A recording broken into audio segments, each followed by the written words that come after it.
Hey, this is Ray with Ray's Engines. Welcome back to my YouTube channel. If you're not a subscriber, go ahead and hit that subscribe button. Also hit that like button and share this video. And if you want to be alerted to new videos, go ahead and hit that bell. That'll alert you on the new videos that I put up. Today what we're doing is removing the spring, removing the shock, because we're going to put coilovers on it. If you haven't seen my other video, you can go back to the other video. I'll talk about the coilovers, the QA1 550 that I'm putting on here. So what I did already, removed the tire, removed the caliper, and well, now what we're going to do is I'll remove the shock. So what you want to do first, and let me show you this old shock, and I'm going to push it down. And when you put it like this shock is supposed to go back up pretty quick, and it doesn't, as you can tell. Shock's already done, it's gone. This may be the original shock. It's a 55 Belair. It may not. They might have replaced it about 20 years ago or something, but I mean, as you can see. What you want to do is remove the top nut first from the top, and then you want to remove the other screws down here and remove this shock out. Go ahead and get this shock out first. That's your first step. As besides removing your tire. You remove your tire, and then you can do that. Then you remove your caliper. Get your caliper out of the way. And what you're going to do is, there's a cotter pin. You can see it's all bent up, it's messed up. Well, you're going to go ahead and remove this, and then you're going to loosen up the nut from the top A-arm. From the top A-arm, there's a nut right under here that holds the spindle and holds the rotor. Okay? So you want to go underneath here, remove that, loosen up the nut just enough, and leave some threads on there.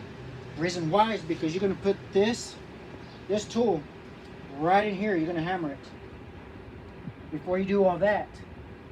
So let me go ahead and go back to the same steps. Let me go ahead and step one. You can remove the tire or the shock. That's going to be up to you. What I did, I loosened up the nut from the top, then I removed the tire. I raised it up, remove the tire, then I removed the nuts from underneath, took out the shock out of there. Then I put a chain. I put this chain, and it wraps around the spring, and I'll show you here in a little second. It wraps around the spring and under the lower control arm. The reason why is because the minute you're going to move this down, that spring is going to come out. So you want to hold that spring, that way it doesn't shoot out. Then after I put the chain on there, what I did was take the rotor off.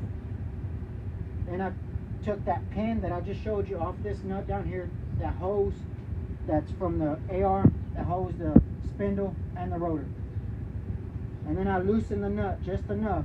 And what I did was grab this tool and I put it in here and I hammered it all the way until it popped. So now it's popped loose. So now if you want to go back over here and you want to follow me, that way you can look down in here and you can see what I'm looking at now and what I'm about to do. So if you come down here, you'll see the chain is wrapped around the spring and it goes underneath where the shock comes out, and it holds onto this lower A-arm. All I did was put a lock nut right here. That way that chain holds this spring and it doesn't shoot out. And that's what you want. This is the nut I was talking about. Here's a nut. I'm going to start loosening this out. And this should lower this lower A-arm.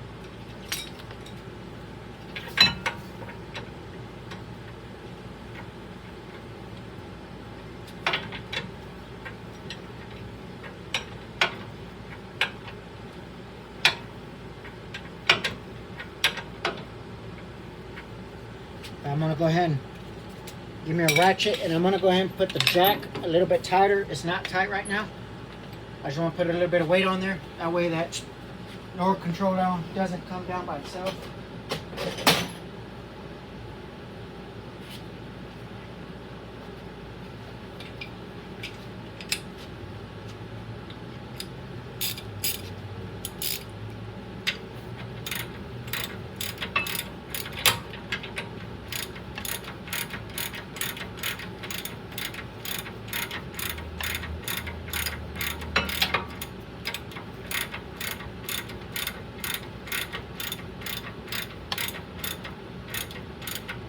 This may pop out. You'll see that in here in a second. I'm trying to put some weight on it so it doesn't.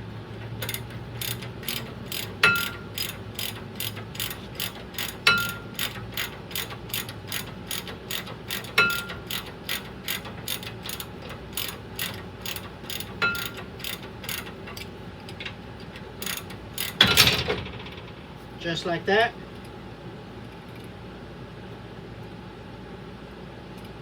So you want to be careful that it doesn't get your face. Always make sure I'm kind of far away from it, as you saw that I was moving away from it.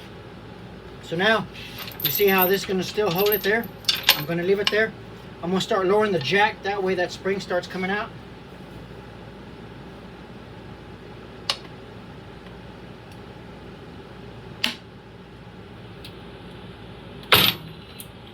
So did you hear that pop? That's it. You want to make sure this your caliper is out of the way and it doesn't fall on you, so you can tuck it up in the engine bay.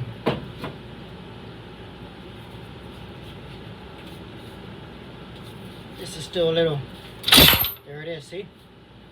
That's why you keep this here. Now you know why.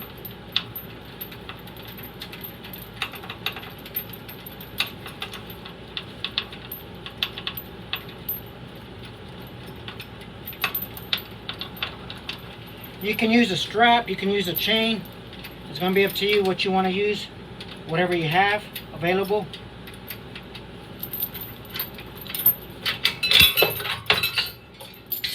And here's your spring. There it is. So as you can see, it's out. Now all we do is start reverse installing the other piece.